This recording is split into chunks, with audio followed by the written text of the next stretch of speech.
Hi అండి. ఏంటి రాత్రి మిగిలిపోయిన చపాతీలు పడేస్తున్నారా ఏంటి? ఒకసారి ఇలా ట్రై చేయండి. ఇంట్లో వాళ్ళకి కాదు, పిల్లలకి కూడా బాగా నచ్చుతుంది. ఇలాగా చిన్న చిన్న ముక్కలుగా చేసుకొని చపాతీని ఒక్కసారి అయితే మిక్సీ పట్టేసుకోవాలి. తర్వాత మనం దీంట్లో ఇలైచీ పౌడర్ వేసుకోవాలి. ఇలైచీ పౌడర్ ఆప్షనల్ అండి, వేసుకుంటే ఇంకా బాగుంటుంది. అరోమా మంచి అరోమా అయితే వస్తుంది. తర్వాత దీంట్లో మంచి షుగర్ వేసుకోవాలి, లేదా మనం బెల్లం కూడా వేసుకోవచ్చు. తర్వాత తురిమి పెట్టుకున్న ఎండు కొబ్బరి వేసుకోవాలి. దీంట్లో పల్లీలు, డ్రై ఫ్రూట్స్ ఏమన్నా డ్రై రోస్ట్ చేసుకొని కూడా వేసుకోవచ్చండి. మన ఇష్టం, మన ఆప్షనల్ అనమాట.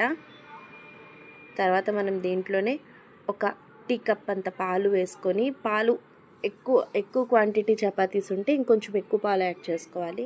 ఇంకొంచెం నెయ్యి యాడ్ చేసుకొని చక్కగా చేతితో కలుపుకొని చిన్న చిన్న ఉండల్లా చేసుకుంటే మన ఎమ్మి చపాతీ లడ్డు అయితే రెడీ అయిపోయింది.